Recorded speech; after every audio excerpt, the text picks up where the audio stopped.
These are the regulations for the guilt offering, which is most holy. The guilt offering is to be slaughtered in the place where the burnt offering is slaughtered, and its blood is to be splashed against the sides of the altar. All its fat shall be offered, the fat tail and the fat that covers the internal organs, both kidneys with the fat on them near the loins, and the long lobe of the liver, which is to be removed with the kidneys. The priest shall burn them on the altar as a food offering presented to the Lord. It is a guilt offering.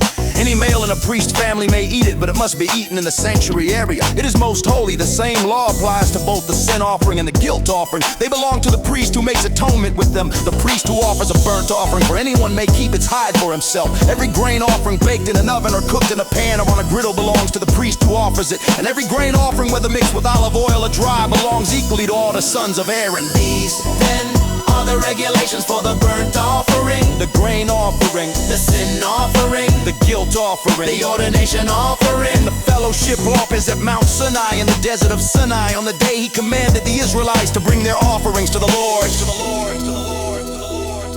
These are the regulations for the fellowship offering anyone may present to the Lord. If they offer it as an expression of thankfulness, then along with this thank offering they are to offer thick loaves made without yeast and with olive oil mixed in, thin loaves made without yeast and brushed with oil, and thick loaves of the finest flour well kneaded and with oil mixed in. Along with their fellowship offering of thanksgiving, they are to present an offering with thick loaves of bread made with yeast. They are to bring one of each kind as an offering, a contribution to the Lord. It belongs to the priest who splashes the blood of the fellowship offering against the altar. The meat of their fellowship offering of thanksgiving must be eaten on the day it is offered. They must leave none of it till morning. If, however, their offering is the result of a vow or is a free will offering, the sacrifice shall be eaten on the day they offer it. But anything left over may be eaten on the next day. Any meat of the sacrifice left over till the third day must be burned up. If any meat of the fellowship offering is eaten on the third day, the one who offered it will not be accepted. It will not be reckoned to their credit, for it has become impure. The person who eats any of it will be held responsible. Meat that touches anything ceremonially unclean must not be eaten. It must be burned up. As for other meat,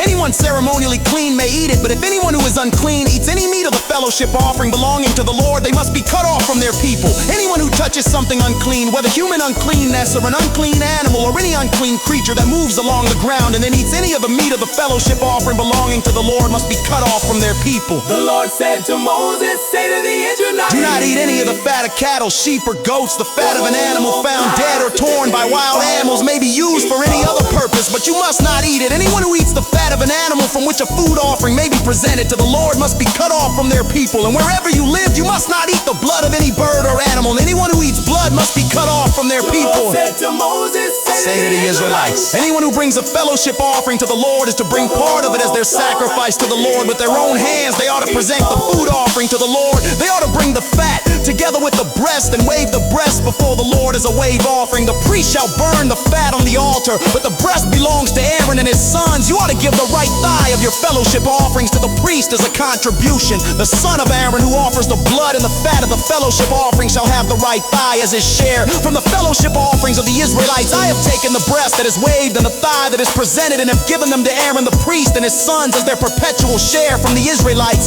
This is the portion of the food offerings presented to the Lord that were allotted to Aaron and his sons on the day they were presented to serve the Lord as priests on the day they were anointed. The Lord commanded that the Israelites give this to them as their perpetual share for the generations to come.